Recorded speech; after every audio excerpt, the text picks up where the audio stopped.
Good evening, or good morning, or good afternoon. I really don't know anymore. I asked AI what time it was, and it gave me three different answers and a philosophical disclaimer.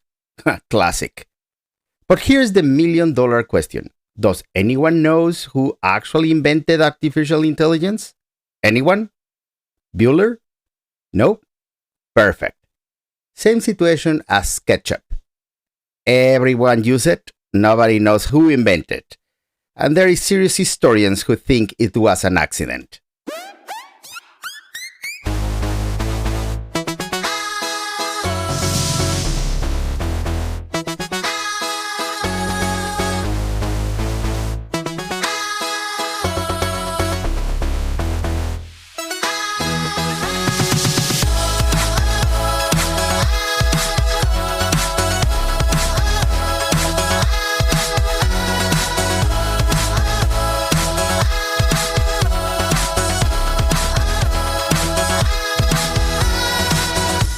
Welcome to Behind the Digital Curtain, the podcast where technology speaks human. I am Dr. Sergio Sanchez, aka Dr. Qubit, your guide to understanding what's going on with artificial intelligence, digital dangers, how to navigate this crazy world of digital lies and scams that's seen straight out of science fiction movies. I will tell you how to protect yourself even if you don't like technology. And well, let's start with the show. Welcome to Behind the Digital Curtain.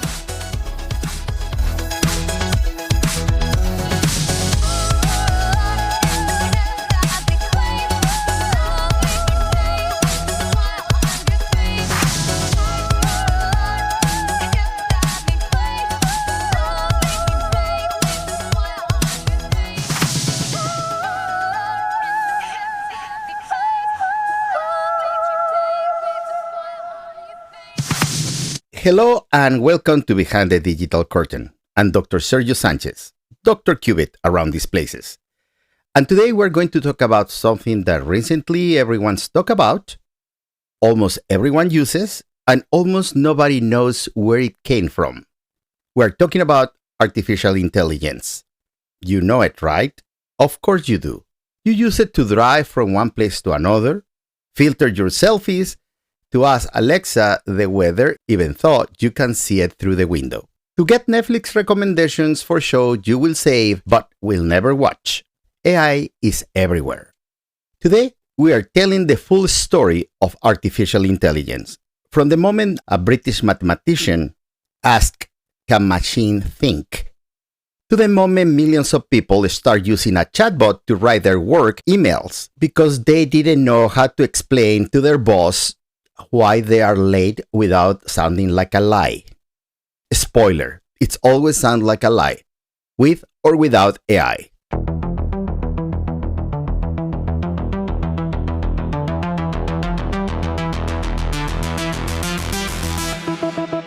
Before the Big Bang, the prehistory of AI. To understand where artificial intelligence came from, we need to go back. Not too far. We are not going back to the dinosaurs, I promise. We are going to 1950. The world was recovering from a terrible war. People were nervous about the future. And a British mathematician named Alan Turing published a paper that will change everything. That paper was called Computing Machinery and Intelligence. Thrilling title. That's why probably nobody read it at the time. But the question on page 1 was breathtaking in its simplicity. Can machines think? Can machines think? Imagine asking that question in 1950. Americans had just gotten television. Most people were still typing in typewriters. And this guy is asking whether computers could think. Computers that, at the time, were the size of a gymnasium and could do less than your current smartwatch. Turing also proposed what we now call the Turing test. Simple concept. If a machine can hold a conversation with a human and the human cannot tell whether they are talking to a real person or a machine, then that machine is for all practical purposes, intelligent. Brilliant, ahead of his time by decades, and deeply tragic because Alan Turing was prosecuted by the British government for being gay, subject to forced chemical castration, and died in 1954 at the age of 41, likely by suicide. A beaten apple full of cyanide was found near his body. Maybe that's why the Apple computer logo is an apple with a bite taken out of it. The man who laid the foundations of modern computing and artificial intelligence died without recognition. Brittain officially apologized in 2009, 55 years later. But the question Turing asked didn't die with him. It spread, and it found its moment in the summer of 1956 at a small college in New Hampshire, Dartmouth, which sounds like a cologne brand but is actually an Ivy League school. A young, brilliant, and very confident mathematician named John McCarthy organized what we now call the Dartmouth Workshop in 1956. The plan? Gather the brightest minds, spend a summer debating whether machines could simulate human intelligence, and change the world. McCarthy also coined the term we all use today, artificial intelligence. Before him, people call it automaton research, theory of machines, cybernetics, and McCarthy says no, this is artificial intelligence, period. Very convenient for history because if we still call automated cybernetic machine reasoning, the acronym ACMR will not be making the rounds on TikTok. Also at Dartmouth were Marvin Minsky, Allen Newell, and Herbert Simon. 4 names you probably never hear of, but who are basically the founding fathers of AI. Like the actually founding fathers, but with more coffee, no powder wigs, and a computer that took off half of a building. And here's the part I love. In the original proposal for the workshop, McCarthy and his colleagues state with a confidence that can only be described as extraordinary, that they believe every aspect of learning and intelligence could be described precisely enough for a machine to simulate it, and they thought they could do it in one summer. 1 summer, 10 weeks. They thought they were going to solve intelligence.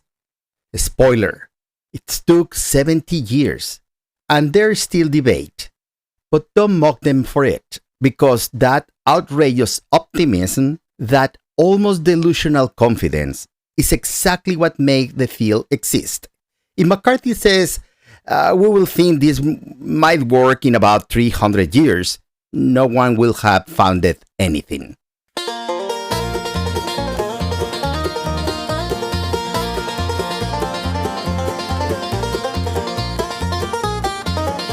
In 1956, on a campus in the snow, a man in a tweed jacket had a thought that wouldn't go.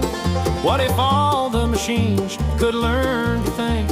He wrote it in a proposal with no time to even blink. 10 weeks, said McCarthy, and we'll crack the human mind. With Minsky, Newell, Simon all together realigned. They gathered at Dartmouth in the summer of their hope, and left in September without answers, just more scope. Artificial intelligence, the best name for a thing no one fully understands. A mathematician coined it on a Tuesday, very casual, and now it writes our emails and manages our schedules.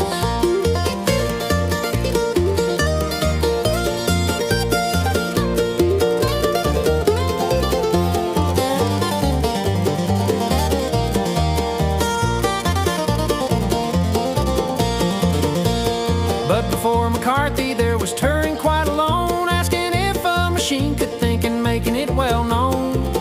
He proposed a famous test, he asked the burning question, and died without an answer and without recognition. 55 years later, Britain said, "We're sorry, mate." Turing nodded from his grave, "I noticed rather late." Artificial intelligence, 70 years later, it's inside your telephone. helps you plan your dinner and it writes your resignation. And somehow it still has better grammar than the nation.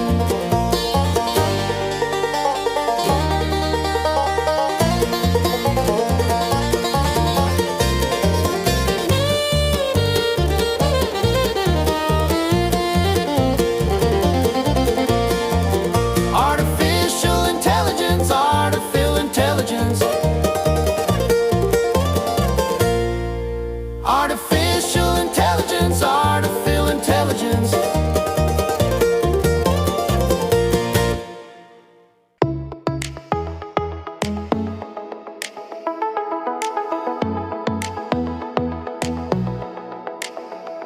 Tired of artificial intelligence being smarter than you?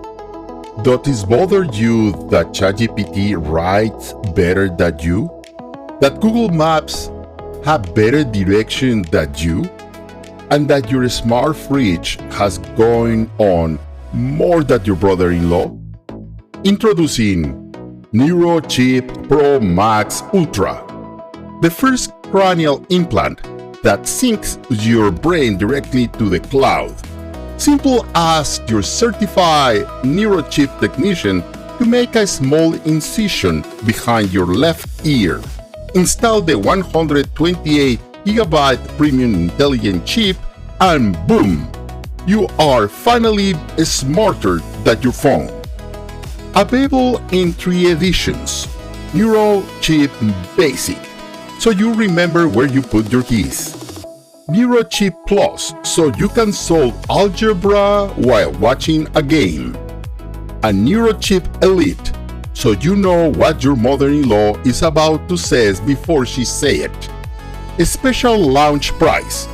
3 easy payments of your dignity, plus applicable taxes. Warning: NeuroChip Pro Max Ultra may cause the following side effects: speaking in binary during sleep, sending work emails while dreaming, believing you know more about cybersecurity than Dr. Cubic, which is technically impossible, receiving software updates without consent, rebooting mid-conversation, running ads directly in your dreams, and in extreme cases, developing the personality of Siri circa 2013. NeuroChip is not responsible for cranial hacking, loss of original opinions, involuntary subscription to LinkedIn newsletters, or the sudden urge to start a podcast about cryptocurrency. Press click responsible. NeuroChip, because if you can beat them, at least malfunction in style.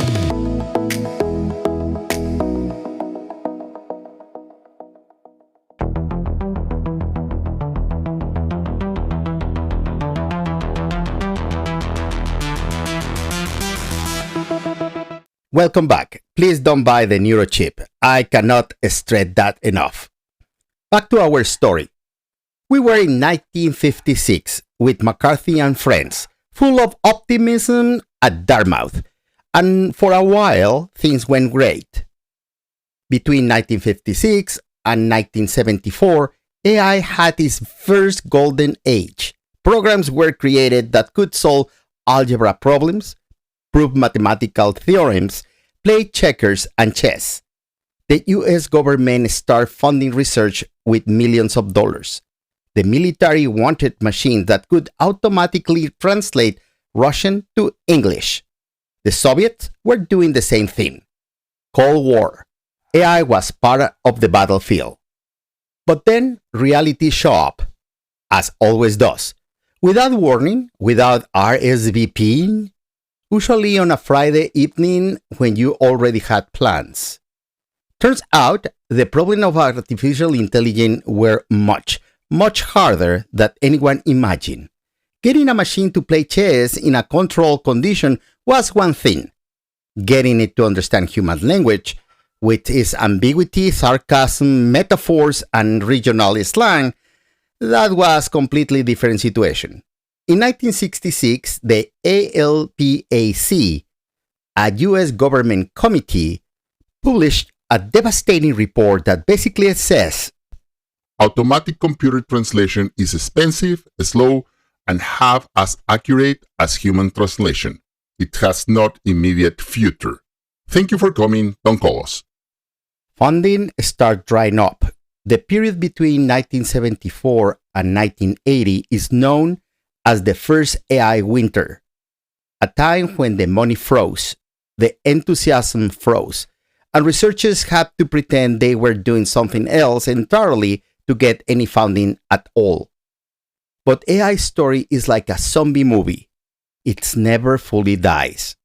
There was a revival in the 1980s with something called expert systems. The concept, instead of teaching a machine to think of its own, you encode all the knowledge of a human expert, rule by rule. Say you want to have a medical expert system. You program it.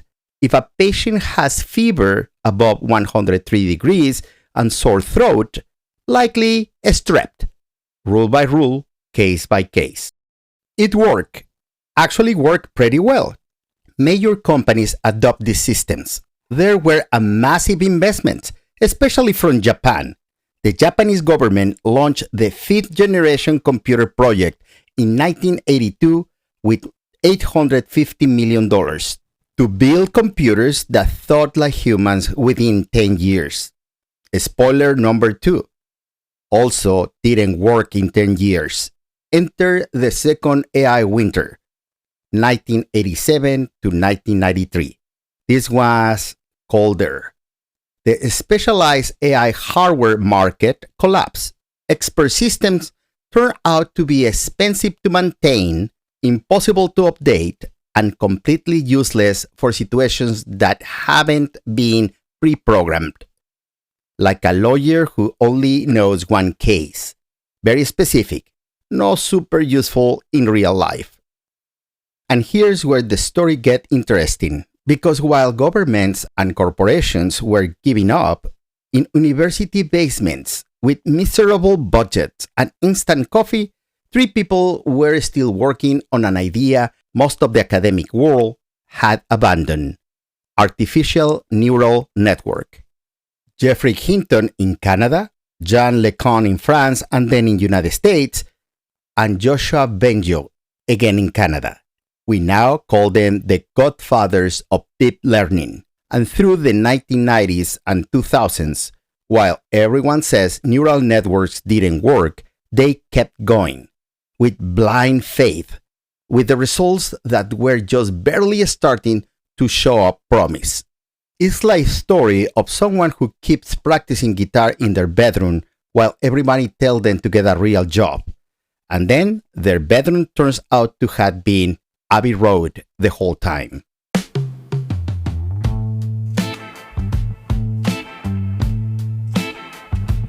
I'm an artificial intelligence researcher. My grant ran out sometime on Tuesday afternoon. I've got 3 neural networks on a server with no cables, and the Department of Finance stopped returning calls by noon. It's the AI winter, it's the AI winter, where the funding freezes solid and the promise disappears, where the dean looks up from papers and he asks, what does this do? And I say, in 50 years, absolutely everything. And he says, see you.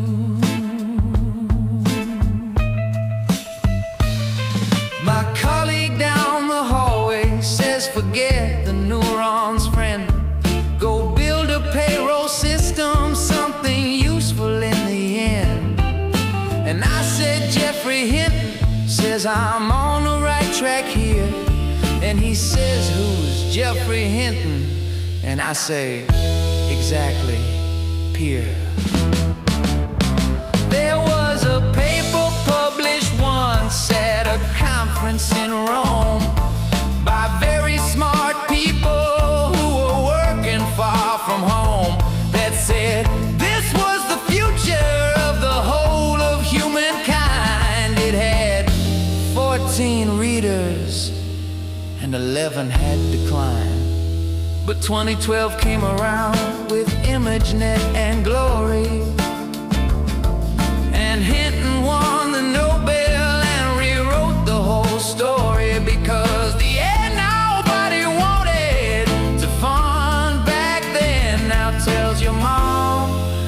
filter makes her look 10 years younger, amen. It's the AI winter, it's the AI winter, where the funding freezes solid and the promise disappears, where the dean looks up from papers and he asks, what does this do? And I say in 50 years, absolutely everything. And he says, see you.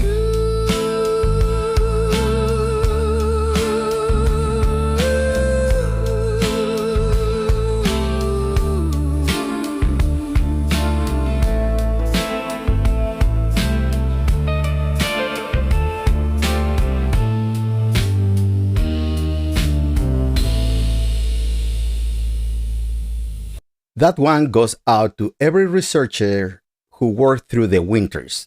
You are the unsung heroes of the digital age. Do you feel overwhelmed by the advance of artificial intelligence? Are you worried that a machine might do your job better than you? Have you ever felt the urge to yell at Siri because she doesn't understand you? Breathe. Introducing Therapy AI, the first psychological therapy service delivered by an artificial intelligence. Therapy AI listen to all your problems, never get bored, never judge you, and will never glance at its phone in the middle of your session because it doesn't have a phone. It's the phone. Therapy AI applies the most advanced techniques in cognitive behavioral therapy, combined with a real-time sentiment analysis and a database of 47 million therapeutic conversations.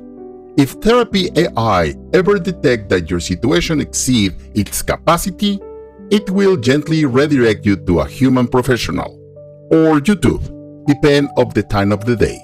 Warning: Therapy AI does not replace a licensed mental health professional.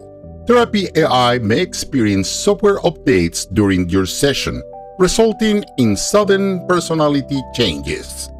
Therapy AI was trained on internet data and may occasionally recommend essential oils for your existential dread.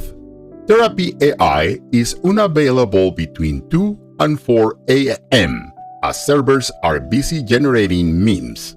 Therapy AI is not responsible for unsolicited productivity advice, sudden urges to optimize your morning routine, or recommendations to journal about your childhood relationship with dial-up internet. If you are in crisis, please contact a real crisis line. Press click responsible. Therapy AI, because healing can happen anywhere, even in a data center in Idaho.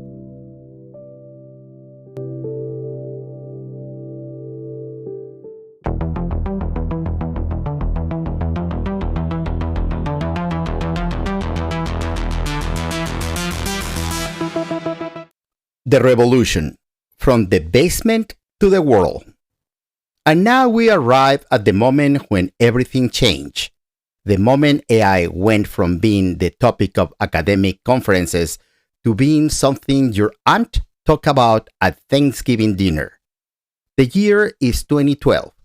At an image recognition competition called the ImageNet Large-Scale Visual Recognition Challenge, a team led by Jeffrey Hinton presented a system called AlexNet. And AlexNet didn't just win. It annihilated the competition. It cut the error rate in half compared to any previous systems. What made AlexNet special? It used deep neural networks, the same ideas Hinton and colleagues had been developing for decades while the world ignored them. And suddenly, with more powerful hardware and enough data, work spectacularly. It was like someone had been building a rocket in their backyard for 40 years, and finally, enough fuel showed up and the sky cleared. After 2012, investment in AI exploded. Google bought DeepMind in 2014. Facebook hired Jan LeCun to build its AI lab. Amazon, Apple, Microsoft, every major tech company in the world went all in. According to Stanford University AI Index report in 2023, global investment in AI startup grew from $1.3 billion in 2010 to over $91 billion in 2022. Not making this up. Look it up. And then came November 2022.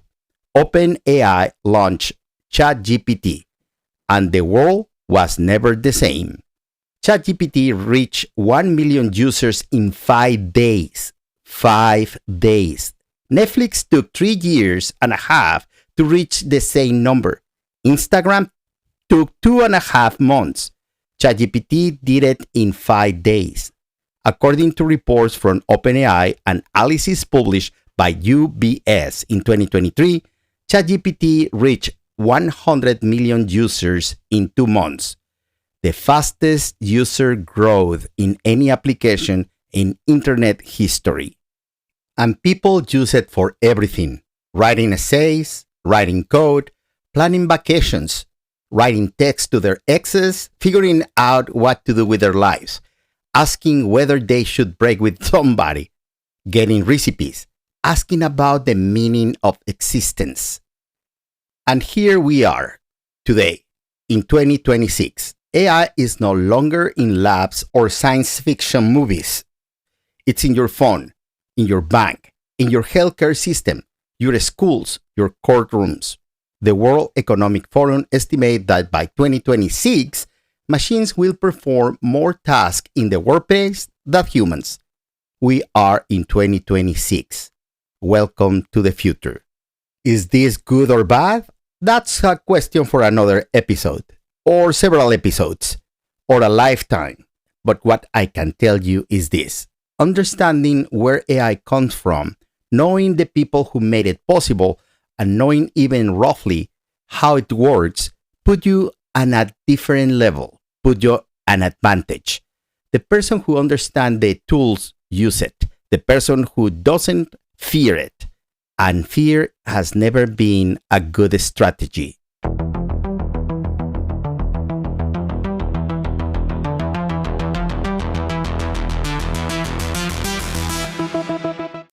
And now the part I love the most. Do it yourself. Because all this story of Turing, McCarthy, Hinton and company is great. But the point is that you can use this technology in a smart way. So today, I'm giving you a 5-step recipe for having your first useful conversation with AI. Ingredients: a phone or computer with internet access, a free account of ChatGPT, Claude, Google Gemini, or Microsoft Copilot. 10 minutes of your time. Curiosity, just curiosity. Step number 1, open the tool. Go to any of these 4 sites I just mentioned: ChatGPT, Claude, Gemini, or Copilot. All 4 are free at basic level. All 4 work in English perfectly. Create an account with your email. You don't have to pay anything. You don't have to give a credit card number. Step 2. Give it a real problem from your life. Don't just type hello and wait. Give it a real problem. For example, I need to write an email to my manager asking for Friday off, but I don't know how to phrase it without sounding like I'm making an excuse. Or, I have a work meeting on Monday about AI and I have no idea what it means. Explain it to me like I am 12 years old. Or, I'm looking for a birthday gift for my mom who turns 65. She likes gardening and the budget is around $50. Step 3. If you don't like the answer, say so. The AI doesn't get offended. You can say, "That's too formal. Make it more casual." Or, "That is too long. Give me just 3 bullet points." Or, I didn't understand that. Try again differently. The conversation works like talking to a very patient assistant who never gets tired. Step 4. Verify the important stuff. If AI gives you specific facts, dates, statistics, or names, verify them. Google them. Check official sources. AI can be wrong. Current version mix up dates, invent citations, and sometimes get creative with the facts. Use it for ideas, structure, language help. For hard data, always verify independently. Step 5. Do it 3 days in a row. There is no better way to learn to use AI than actually use it. 3 days with a different problem each day. By day 3, you will have an instinct for how to talk to it, what to talk, how to ask, and when not to trust it. That's worth more than any 40 hours online course. And if you want to learn more about the story of these tools, MIT has free online resources on the history of computing. The BBC made an excellent documentary on Alan Turing's life. And I always be here behind the digital curtain to explain whatever you need.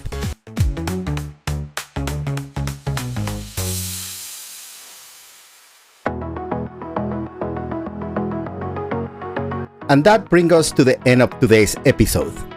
We covered 70 years of history in under an hour. We saw Turing asking the impossible question. We saw McCarthy and friends betting they will solve intelligence in one summer. We saw researchers like Geoffrey Hinton, Newell, Minsk, and LeCun surviving 2 winters on faith and bad coffee. And we saw a generation of deep learning godfathers prove the world wrong. Artificial intelligence has no single founder. It has many. Like every ambitious project in human history. Many minds, many failures, a lot of time, and eventually something that changed everything. If you enjoy this episode, share the podcast with someone who's scared of technology. That person is exactly who we make this for. Until next time, I'm Dr. Sergio Sanchez, Dr. Qubit, and remember, understanding technology is not complicated. Someone just needed to explain it right. Thank you. Bye-bye.